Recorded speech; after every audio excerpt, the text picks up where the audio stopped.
Recognizing the member for Skeena. Thank you, Honourable Speaker, and I'll try to follow the rules, but check me if I don't. So, I'm here, hopefully, I was hoping to get here to speak to Bill 28, the Forest Amendment Act, which is going to affect at least 18,000 jobs in British Columbia. We're talking about mill workers, we're talking about loggers, we're talking about fallers, buckers, chokermen. We're talking about the value-added industry here in BC. I was hoping to talk about that because Bill 28, for those thousands at home that are watching us, this is Bill 28. And this is the kind of work we do here in the legislature. Bill 28, the Forest Amendment Act 2021, has got 75 sections in it. It's 81 pages long. But I'm not here to debate that, unfortunately. What I'm here to debate is the hoist motion that was put forward by my colleague from Kamloops South Thompson.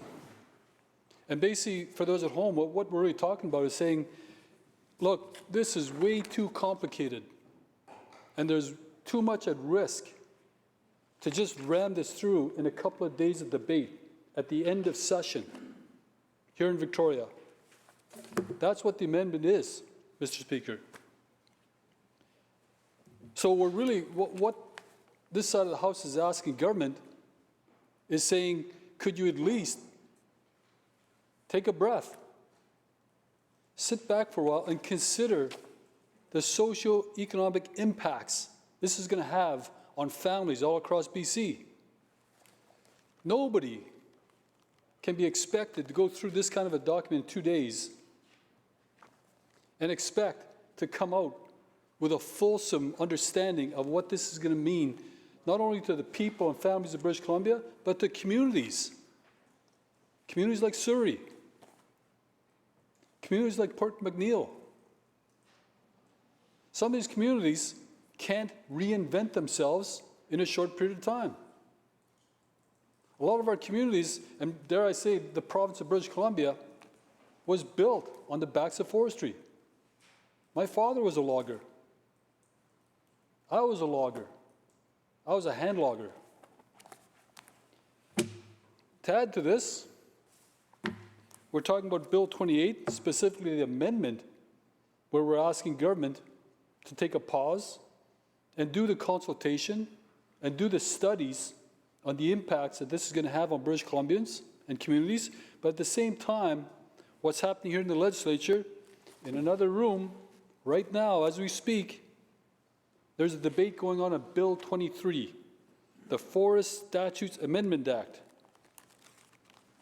Look at this thing. This is 64 pages long.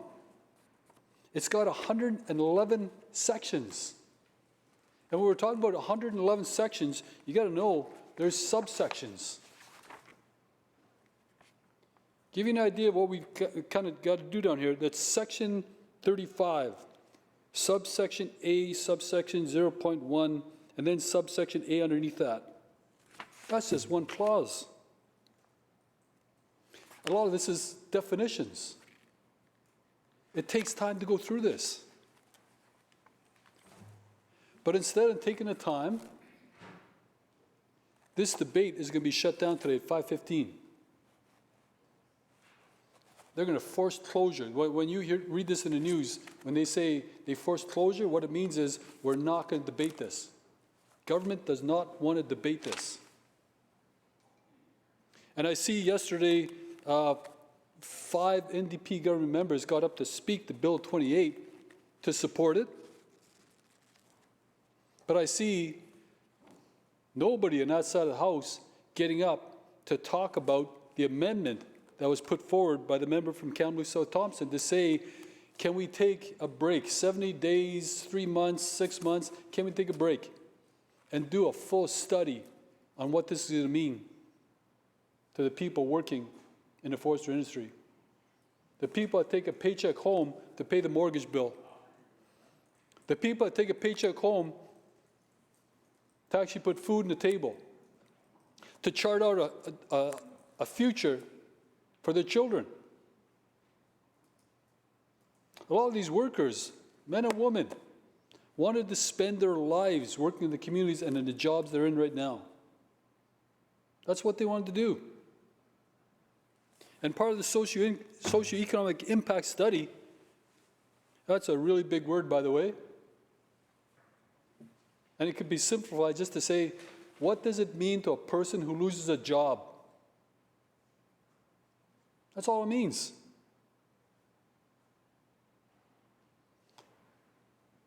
What we're asking the government to consider, maybe what I'm asking the government to consider through the Speaker, is to understand what kind of stress a family goes through when they know they're going to lose a job. We already know that there's family violence happening right now due to the stress of COVID. We already know what financial pressures get put on a family when their future is uncertain. When they know they might have to sell their house at below market price because the community has got no economy. But do we truly understand what it means for a young person halfway through grade 12 and they got to pack up and leave because their mother or their father lost a job? Do we understand some of the purchases that were put in place that have to be foregone? They have to be forgotten. Do you understand some of the luxuries that we take for granted that are no longer possible for a family because they don't know how long they're going to have a job? And I heard some comments in here today. One of the most troubling comments I heard was, "It's not the end of the world." That is so heartless. Why don't you go to the mother that's trying to think about where her next paycheck's going to come from because she's been working in the mill for the last 5 years? Tell her it's not the end of the world. Why don't you go talk to the faller? Why don't you tell that faller it's not the end of the world? And how do you take a faller or a buckerman or a chokerman for that matter and take those transferable skills to someplace else? Where's he going to go? Where's that woman going to go? Where do you take the skills of a faller or a buckerman and chokerman, and where do you transfer those skills to? You might say that you can actually go to the value-added industry, but guess what? The value-added industry relies on the product that you're actually talking about deferring.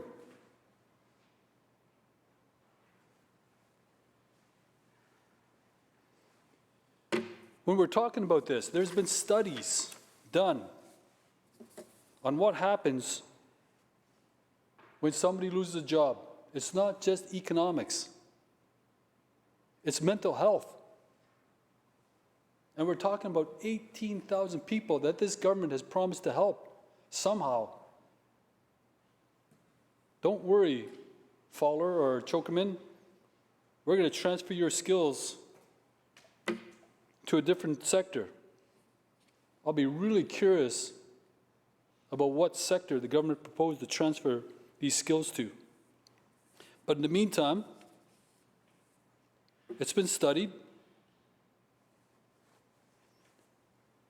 and the conclusion is that mental health is not just mental health. The treatment of mental health, in the case of losing a job, is not just helpful, it's required.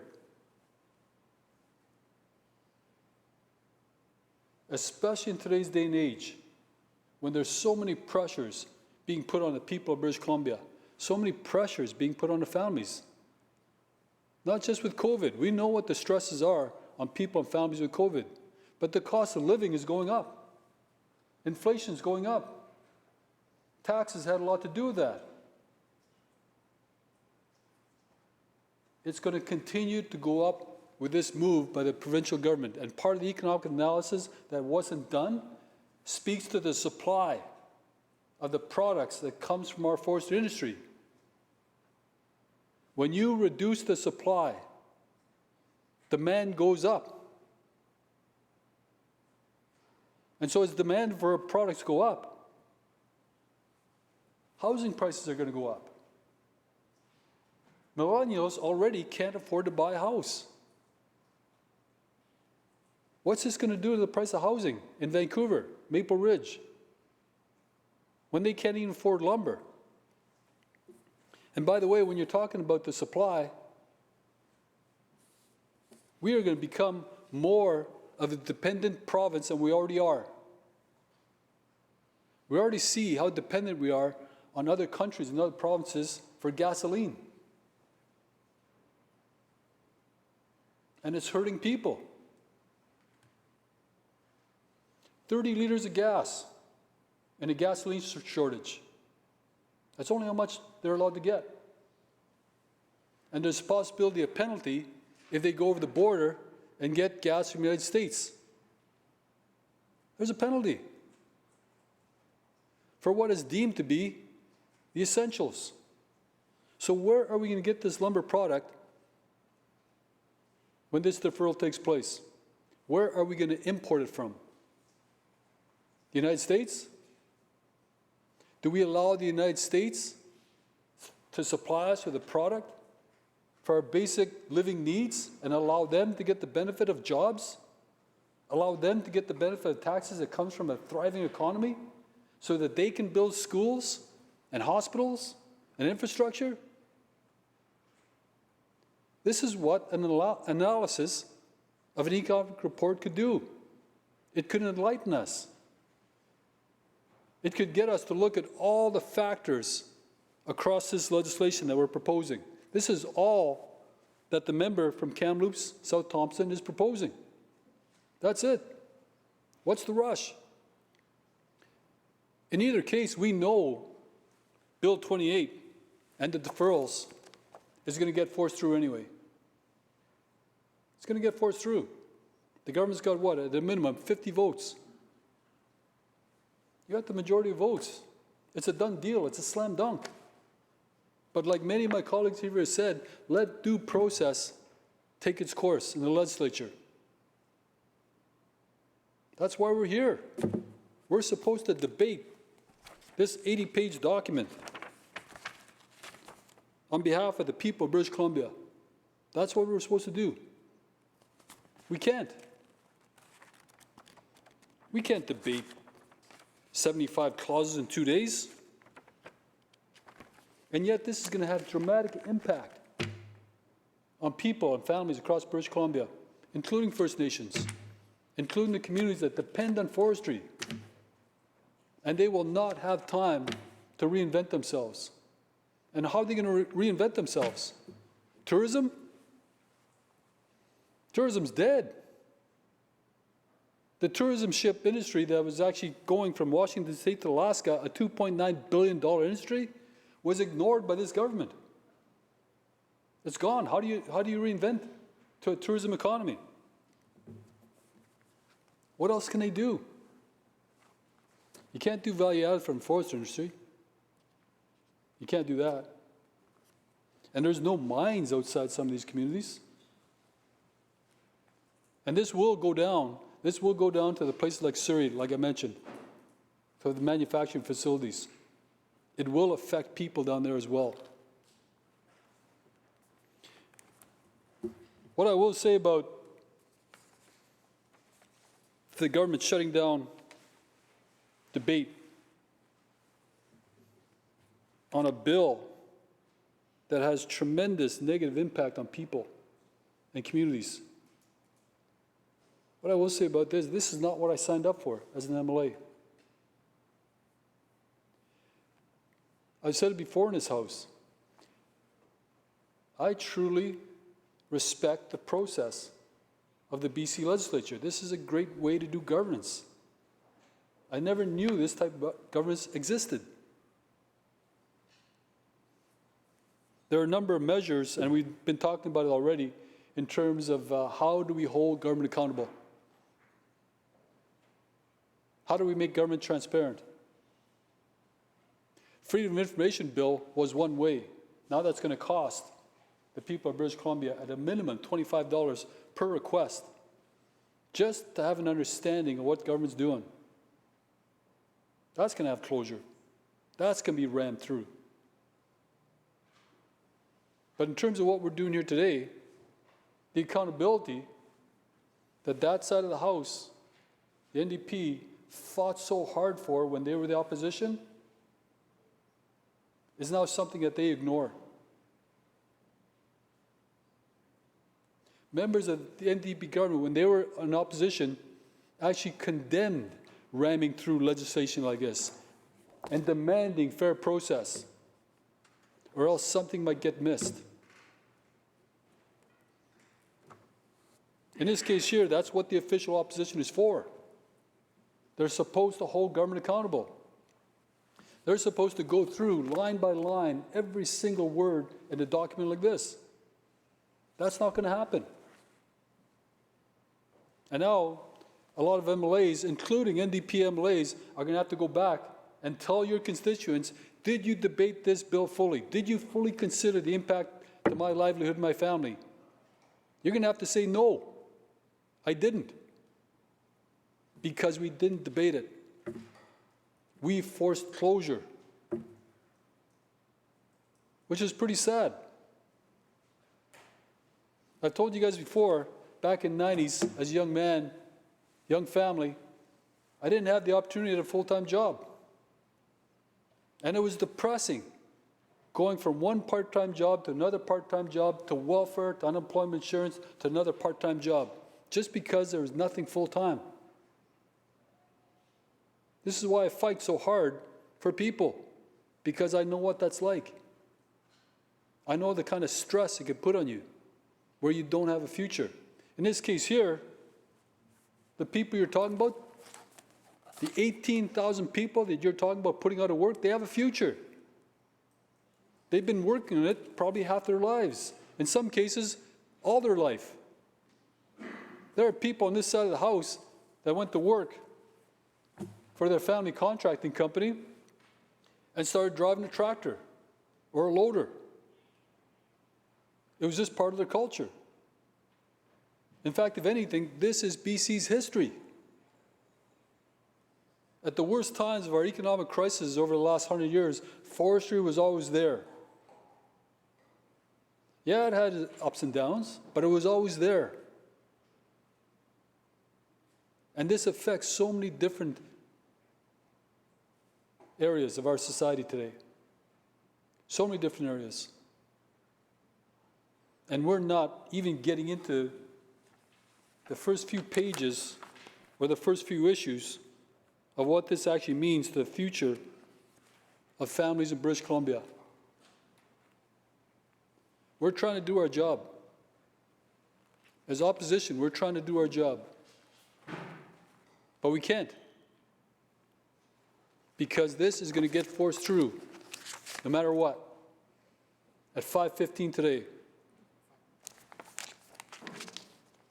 So, Mr. Speaker, I feel bad for the families of British Columbia that are going through this stressful time, wondering if it's their job that's going to get lost, get deleted. I feel bad for the workers who have to go home and tell their husband or their wife or their children that they don't know what their future looks like. In a time of uncertainty they're already experiencing under COVID, they've got to experience this. I feel bad for them. And like my colleagues around here have said before me, it almost feels like we failed. We failed the people of British Columbia. We failed families only because we didn't give this bill the due diligence it deserves. 18,000 people that represent 18,000 families expected us to do our job as MLAs. We didn't do it. As of today at 5:15, we failed our duty to British Columbians. Thank you, Mr. Speaker.